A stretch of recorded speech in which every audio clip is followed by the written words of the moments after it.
Nah pagi ini saya mau berbagi sama saudara, saya mau bicara tentang 4 tingkat cara firman Tuhan bekerja dalam hati kita, dalam hidup kita. Ulangan pasal 32 ayat 1 sampai 3, saudara ya, tentang 4 tingkat cara firman bekerja melawat memberkati kita. Mari sama-sama kita masing-masing baca satu ayat. Ulangan 32 ayat 1 saya baca, 2 saudara baca, 3-nya sama-sama. Begini kata firman, saya baca ayat 1 ya. Pasanglah telingamu hai langit, aku mau berbicara dan baiklah bumi mendengarkan ucapan mulutku. 2 teruskan. Mudah-mudahan pengajaranku menitik laksana hujan, perkataanku menetes laksana embun, laksana hujan renai ke atas tunas muda, dan laksana dius hujan ke atas tumbuh-tumbuhan. Ayat yang ketiga sama-sama kita membacanya 1, 2, dan 3. Sebab nama Tuhan akan kuserukan, berilah hormat kepada Allah kita. Hal pertama sebagai background saya ingin sampaikan sama saudara, Ulangan pasal 32 ayat 1 sampai turun ke bawah sampai selesai. Ayat-ayat ini, perikop ini, Ulangan 32 ini berbicara tentang nyanyian daripada Nabi Musa. Nyanyian Nabi Musa bukan cuma tertulis di ayat ini, bertebaran di banyak ayat Alkitab nyanyian Nabi Musa. Contoh, nanti coba Anda baca kitab Mazmur. Di kitab Mazmur itu ada nyanyian Daud, ada nyanyian Salomo. Tapi ada beberapa pasal itu nyanyian perkataan-perkataan daripada Nabi Musa dalam kitab Mazmur. Nah khususnya dalam Ulangan pasal 32 ini adalah nyanyian dari Nabi Musa. Apa yang menarik dari nyanyian Nabi Musa yang akan kita belajar, kita renungkan pagi ini. Mari kita belajar, kita renungkan nyanyian perkataan-perkataan dari Nabi Musa dalam perkataan nubuatannya diurapi oleh Roh Allah. Saya baca di ayat 1 dulu, perhatikan. Coba munculkan ayat 1 saya baca. Pasanglah telingamu, dikatakan, hai langit. Pasanglah telingamu, hai langit. Kita sama-sama tahu langit gak punya telinga. Tapi firman Allah berkata, pasanglah telingamu hai langit. Artinya kita tahu ini bahasa rohani. Ini bahasa kiasan yang harus diartikan. Yang maknanya mesti dibuka, disingkapkan. Ada kata pasanglah telingamu. Saya ulang ya, telinga ada punya langit. Lalu ada kata begini, aku mau berbicara. Atau saya gambarkan Tuhan mau berkata-kata lewat nubuatan nyanyian ini. Berbicara. Dan baiklah ketika Tuhan berbicara, berkata-kata. Dan baiklah bagaimana ketika berbicara. Bumi mendengarkan ucapan mulutku. Bumi di sini saya cepat saja itu bicara hati kita. Bumi bicara tanah. Tanah bicara hati kita. Ada tahu Matius 13 itu menggambarkan tanah hati. Bumi atau tanah bicara hati kita. Bagaimana sikap tanah hati kita ketika Tuhan berbicara? Alkitab katakan dengarkan ucapan mulutku. Tuhan mau kita memberikan perhatian di tanah hati kita. Ketika dia berfirman, ketika dia berbicara kepada kita, biarlah tanah hati kita, telinga hati kita mendengar perkataan firman Allah. Nah saya mulai masuk. Ketika Tuhan berbicara datang sama kita lewat firman-Nya, Tuhan hadir dengan ucapan-ucapan perkataannya. Dia bekerja firman ucapan itu dengan 4 tingkat, 4 cara. Yang pertama kita lihat firman itu menetes laksana embun. Ayat ini, pengajaran ini saya pernah sampaikan dalam doa pagi berapa tahun yang lalu kepada jemaat secara onsite. Tapi saya bawa ayat ini, renungan ini tentu dalam angle yang berbeda. Karena firman itu hidup, saudara ya. Firman itu selalu baru. Nah perhatikan, yang pertama, tingkat yang pertama, cara firman Tuhan ketika dia turun, ketika firman datang kepada kita. Itu yang pertama saya mau terangkan, dia kayak menetes, kayak embun, laksana embun. Coba kita baca ayatnya, saya mau terangkan sama saudara. Saya baca ya, perhatikan kalimat-kalimatnya.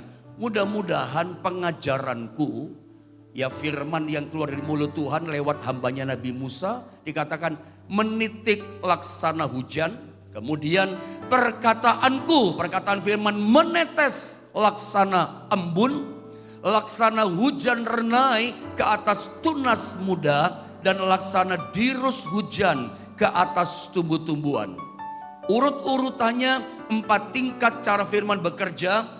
Saya menerangkan, jelaskan kepada saudara tidak berdasarkan kalimat-kalimat persis di ayat yang kedua. Tapi saya mau terangkan dari yang paling mudah dulu. Dari tingkat cara yang pertama saya mau bawa saudara bahwa firman Allah ketika datang, ketika turun kepada kita, cara yang pertama dia itu datangnya menetes laksana kayak embun, saudara ya. Nah, saya mau bawa saudara, saya terangkan di sini. Firman kayak embun itu firman yang seperti apa? Ya. Embun itu bukan hujan.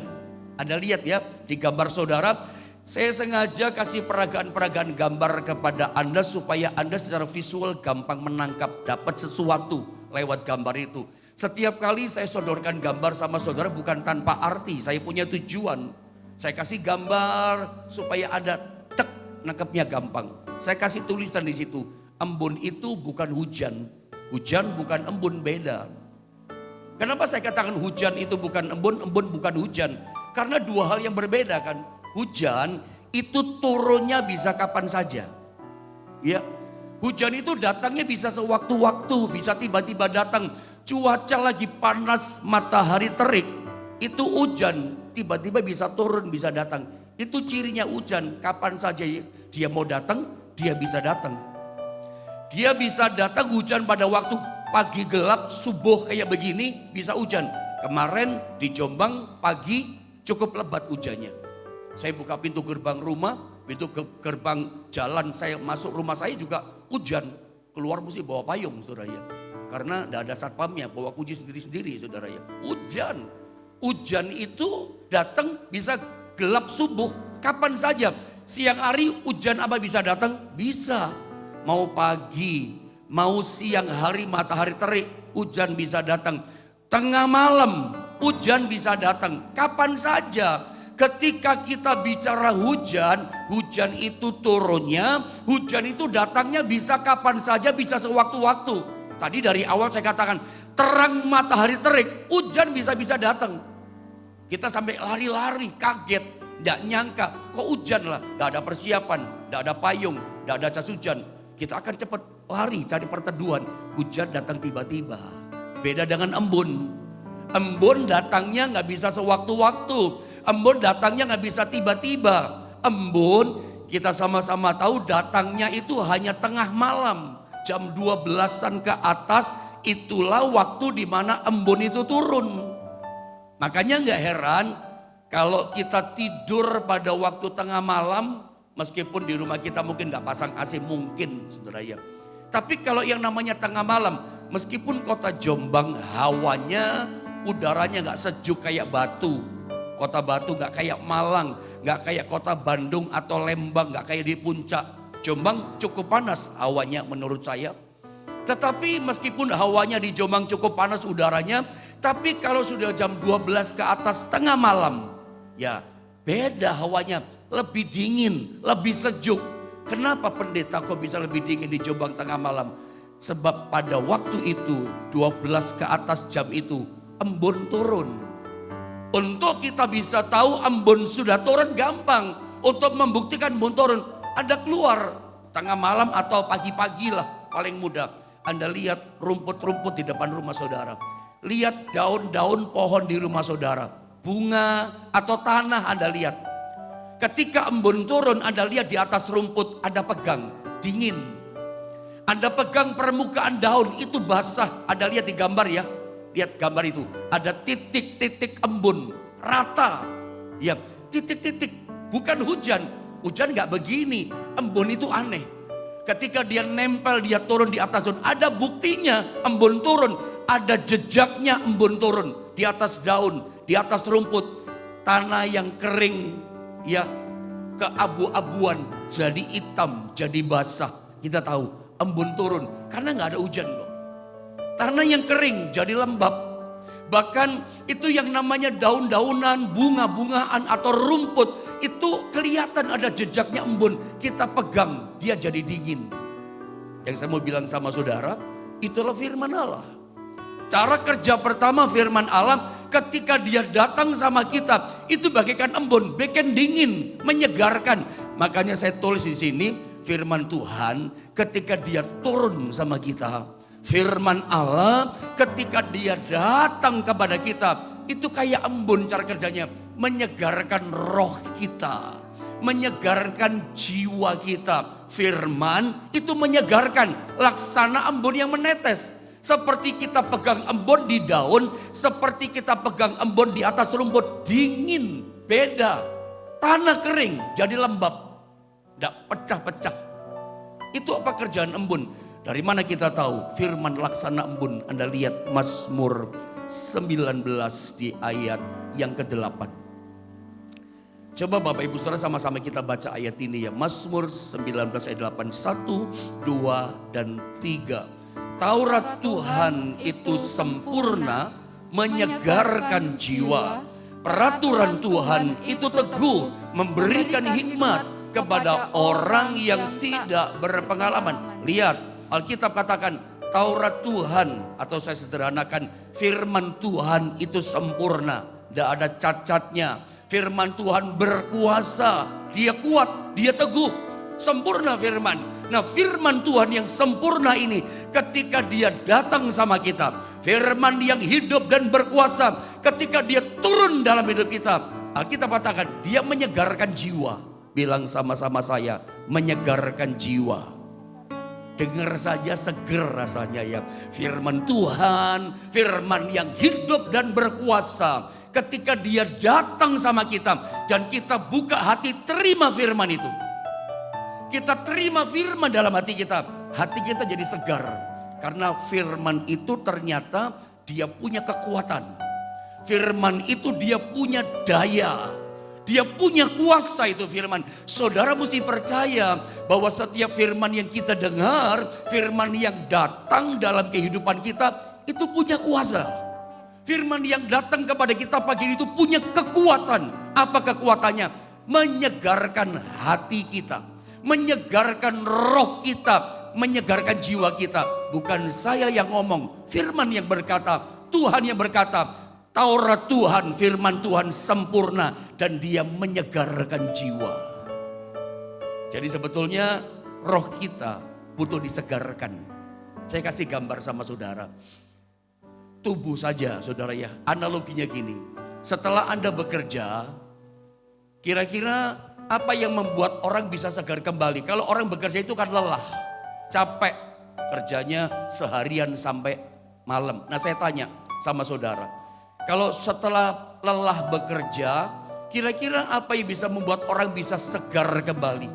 Ya, tubuhnya segar kembali. Capek badannya, otaknya capek, tenaganya capek, badannya capek. Menurut saudara, tubuh yang lelah, tubuh yang capek menyegarkan kembali tubuh yang lelah ini, penat ini. Bagaimana caranya? Saya yakin ketika saya sodorkan gambar pertanyaan ini kepada saudara, jawaban saudara pasti berbeda-beda dan bermacam-macam. Ada Anda yang berkata, ya istirahat sebentarlah pendeta, tidur sebentar. Nanti setelah istirahat sebentar bangun sudah segar kembali badan, setuju. Tapi mungkin yang lain berkata gini, ya untuk badan yang lelah segar kembali minum es teh manis, minum sirup, apalagi saudara? Minum jus orang katakan. Ada orang berkata ya supaya badannya tidak lelah ya jalan-jalan shopping. Bisa orang begitu? Setiap orang beda-beda. Ada orang ketika dia lelah badan capek kerja orang fitness. Itu pengalaman dia. Pengalaman orang beda satu-satu dengan yang lain. Makanya saya katakan dari awal ketika disodorkan pertanyaan. Kalau badan lelah bagaimana cara menyegarkan tubuh ini? Karena kita nggak bisa ya. Badan lelah, badan penat, capek, Anda biarkan nggak bisa. Anda mau kerja terus. Ada istilah, Anda ngalami burnout. Burnout itu membuat apa? Nanti kerjamu nggak bisa maksimal. Anda betul-betul penat nanti bekerja, lelah. Kerjanya nggak bisa berkualitas. Hasil kerjamu nggak bisa maksimal. Ada burnout. Capek-capek rasanya, tidak ada semangat. Makanya kita itu nggak bisa kan kerja terus. Saya pun nggak bisa kan terus pelayanan, saya nggak bisa istirahat, nggak bisa juga, nggak mungkin. Setelah saya pelayanan ini, saya persiapkan anak saya misalnya sekolah, setelah itu ya saya istirahat. Ya, saya nggak langsung belajar firman lagi, nggak kuat juga otak saya. Burn out juga pelayanan. Nanti melayani Tuhan, melayani jemaat menjadi jenuh, saudara ya, nggak berkualitas. Semua yang kita kerjakan tidak bisa maksimal, nggak bisa kita kerja terus, badan capek, butuh disegarkan.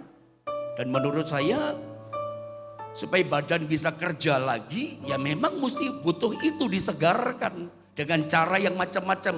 Menurut saudara, salah satu hamba Tuhan menyegarkan rohnya, menyegarkan badannya, maksud saya bisa juga dengan berdoa. Itu bisa terjadi seperti itu. Nah, saya mau tunjukkan lagi sama saudara. Bukan cuma badan yang lelah disegarkan. Saya tunjukkan gambar peralatan elektronik pun itu perlu dicas. Perlu disegarkan. Ya, supaya bisa normal lagi dan bisa dipergunakan lagi. Handphone gak bisa dipakai terus. Mesti dicas, disegarkan supaya maksimal kerjanya. Dipakai kerjanya bagus. Ya, maksimal performanya. Laptop sama, iPad sama, raket nyamuk saja nggak bisa dipakai, tas, mesti disegarkan. Itu peralatan elektronik. Apalagi badan kita. Nah, saya mau masuk, apalagi roh kita. Nggak bisa, saudara ya. Bukan cuma badan kita yang penat, yang lelah, butuh disegarkan supaya maksimal performan pekerjaannya berkualitas. Alat elektronik saja butuh dicas kok, disegarkan. Apalagi saya mau bilang roh kita. Roh kita butuh disegarkan. Kenapa pendeta roh kita butuh disegarkan? Saudara harus tahu, setiap hari hidup yang kita jalani, roh kita itu capek tanpa disadari. Kenapa orang stres? Kenapa orang depresi? Kenapa orang sampai loncat dari gedung tingkat 30, gedung tingkat 15? Itu rohnya capek, rohnya mau mati itu. Hidup gak ada harapan. Kenapa? Setiap hari kita hadapi peperangan. Yang berperang bukan badan saudara. Kalau Anda punya masalah, Anda menghadapi kesulitan dalam hidupmu. Ya, itu bikin capek roh loh saudara ya. Jiwa bisa lelah loh. Kalau gak ada jalan keluar. Belum lagi menghadapi godaan setan. Belum lagi hadapi tipuan-tipuan dustanya setan. Yang perang itu bukan badan saudara. Yang perang itu roh saudara dengan dustanya setan. Berperang dengan kesulitan, berperang dengan masalah, berperang dengan macam-macam ujian pencobaan. Yang perang itu bukan badan fisik yang kelihatan, jasmani ini. Yang perang itu manusia dalam dirimu, rohmu. Makanya ketika hadapi godaan setan, ketika berperang dengan hawa nafsu daging, hawa nafsu hukum dosa yang ada dalam tubuh kita. Kalau tiap hari perang, karena disadari atau tidak, Anda mesti ngerti. Tiap hari ada peperangan yang kita mesti menangkan. Rohnya lemah, kalah kita. Ada banyak orang Kristen kebanyakan rohnya capek. Kekristenannya masih ibadah di gereja, tapi rohnya roh yang lelah. Ada 6 L itu ya, lelah, letoy, lesu, letih, lunglai, loyo dan seterusnya saudara ya. Ada banyak orang kelihatannya, wow fisiknya begini, tapi ternyata rohnya gampang kalah. Kenapa banyak orang akhirnya mudah ditipu sama setan? Rohnya di masalahnya. Makanya pekerjaan firman Allah datang pada kita, dia menyegarkan roh kita. Yang tidak bugar, rohnya jadi bugar. Coba kita lihat ayat ini saudara ya. Mazmur pasal 1. Coba saya mau bawa dulu kepada, saya gak sempat tulis ayat. Kenapa sih roh ini butuh disegarkan? Saya mau bawa dulu pada Amsal 18. Saya ingat ayat ini. Terima kasih multimedia. Amsal 18 ayat 14. Ya, saya gak sempat catat tadi catatan saya. Coba sama-sama kita baca ayat ini. Ini penting ini ayat. 2, 3. Orang yang bersemangat dapat menanggung penderitaannya. Tetapi siapa yang memulihkan semangat yang patah? Menurut saudara, siapa yang bisa memulihkan semangat yang patah? Roh yang patah semangat. Siapa yang bisa memulihkan? Firman Allah. Memang di dunia ini ada banyak yang bisa menyegarkan ya. Makanan itu menyegarkan lidah. Hiburan-hiburan, jalan-jalan ke luar negeri, itu merefreshing pikiran sama jiwa. Televisi kalau Anda lihat siaran-siarannya 90% televisi siaran tayangan yang ada itu adalah hiburan. Ya, nyanyian, band-band yang ada kuis-kuis yang lucu-lucu, film-film, semua kebanyakan film. Bahkan TV-TV digital yang ada sekarang yang berbayar itu kan 24 jam film terus. Untuk apa? Menyegarkan orang, pikirannya disegarkan, jiwanya disegarkan. Tapi siapa yang bisa segarkan roh kita? Karena kita manusia roh. Ya, hiburan televisi gak bisa segarkan roh saudara loh. Jalan-jalan itu senang, tapi roh saudara gak bisa segar. Siapa yang bisa menyegarkan roh? Firman Allah yang datang laksana embun yang menetes, firman yang berkuasa. Dia firman itu bisa segarkan roh. Alkitab katakan, orang yang bersemangat. Bilang sama-sama saya, semangat. Lu butuh loh. Roh yang segar, ayat ini berkata roh yang bersemangat. Roh yang segar itu roh yang bergelora. Semangat. Hadapi masalah, semangat. Meskipun pagi ini belum sarapan, semangat saudara ya. Belum minum kopi Pak, tetap semangat. Meskipun utangnya banyak belum dibayar, semangat saudara ya. Karena semangat itu penting saudara. Alkitab berkata orang yang bersemangat, dikatakan apa? Dapat menanggung penderitaannya. Hidup itu banyak penderitaan loh. Ada kesukaran, tiap hari ada itu. Kan saya udah bilang sama saudara. Tiap hari Bapak Ibu Saudara ada peperangan melawan penderitaan. Lawan kesukaran, lawan masalah. Hei, yang berperang dengan kesukaran bukan badan, roh. Yang capek roh, yang lelah roh. Makanya banyak orang rohnya gak bersemangat. Kalau roh gak bersemangat, nah ini bahaya. Makanya bagaimana supaya semangat? Lewat firman. Inilah pentingnya butuhnya kita tiap pagi bangun pagi mendengar firman. Saya berdoa pagi ini, firman yang sempurna yang datang daripada Allah. Firman yang diurapi Tuhan. Itu datang seperti embun pagi ini. Menyegarkan, menyemangatkan roh setiap saudara. Roh yang lelah jadi semangat. Yang percaya katakan amin. Nah, orang kalau bersemangat rohnya, itu jadinya kayak ayat ini. Mazmur pasal 1, ayat 1 sampai 3. Jadinya kayak begini dia. Kalau orang rohnya bersemangat. Karena terus mengalami firman yang datang menetes kayak embun. Menyegarkan, bikin dingin segar roh kita. Saya baca dengan cepat ayat ini, ternyata waktu cepat berjalan. Saya baca, berbahagialah orang yang tidak berjalan menurut nasihat orang fasik, yang tidak berdiri di jalan orang berdosa, dan yang tidak duduk dalam kumpulan pencemooh. Lihat ayat ini, tetapi ya, yang kesukaannya ialah Taurat Tuhan, firman Tuhan, dan yang merenungkan Taurat Tuhan, firman Tuhan siang dan malam. Orang yang suka terima firman Allah, ini yang terjadi. Ia seperti pohon yang ditanam di tepi aliran air. Air segar saudara yang menghasilkan buahnya pada musimnya. Ini menarik. Dan yang tidak layu daunnya. Nanti kalau kita baca kelanjutannya terpotong. Apa saja yang diperbuatnya, Alkitab katakan pasti berhasil. Itu ujungnya kan keberhasilan. Kerja berhasil. Karena yang dia kerjakan maksimal, gak burn out. Kenapa banyak orang performa kerjanya gak maksimal. Anggot-anggotan kerjanya, ogah-ogahan. Rohnya lelah, burn out ya. Ya, makanya kita butuh roh ini bersemangat. Beda saudara ya. Orang yang bersemangat rohnya kena embun saudara ya. Alkitab katakan dia itu kayak pohon yang ditanam di tepi aliran air. Ini karakternya, ini keadaan orang yang rohnya bersemangat. Rohnya selalu menerima aliran embun yang menetes bagaikan firman dalam hatinya.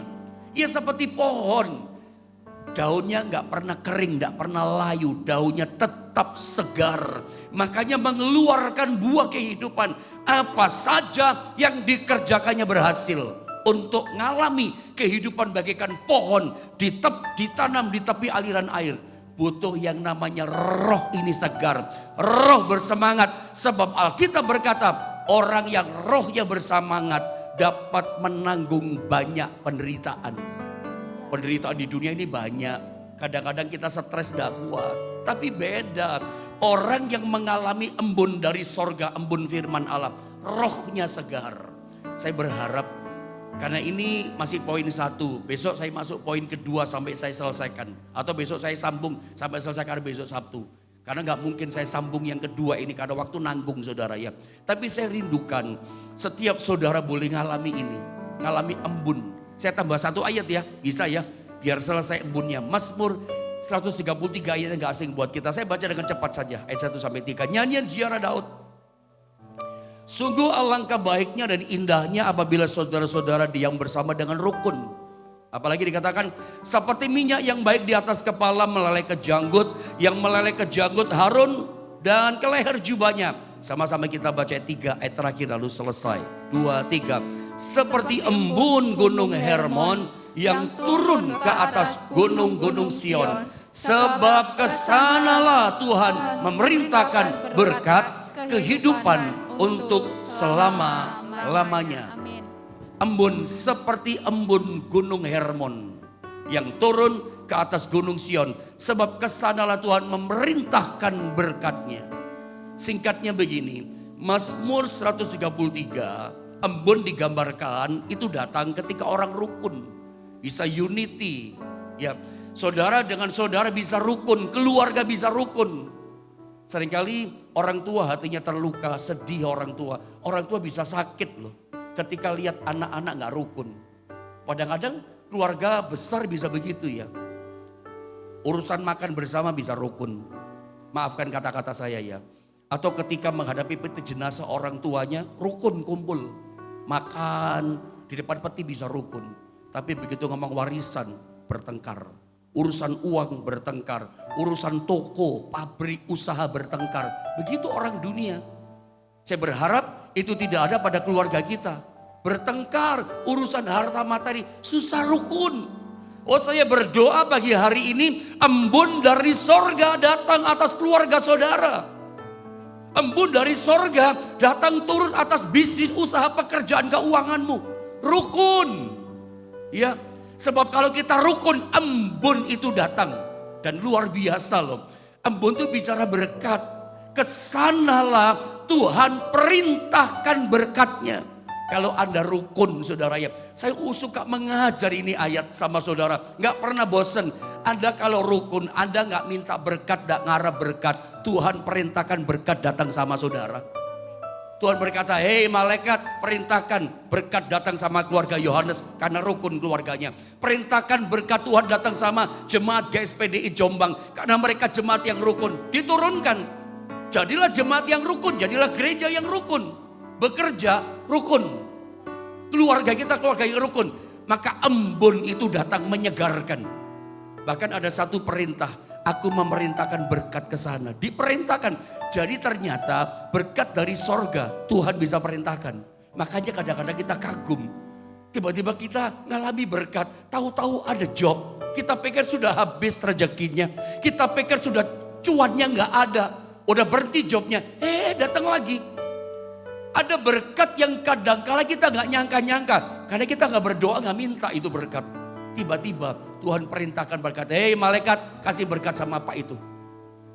Diperintahkan. Berkat itu bisa diperintah sama Tuhan. Kenapa? Rukun. Kayak embun. Embun itu kan titik-titik gitu bersama. Hampir sama dia. Rukun. Saya berdoa pagi ini. Embun dari sorga memberkati saudara. Dan ternyata kerukunan itu kayak embun. Dan disitulah berkat Tuhan mengalir. Saya berdoa pagi ini. Firman itu bisa merukunkan setiap kita. Mendatangkan berkat yang luar biasa dalam hidup setiap kita. Mari kita menyembah Tuhan.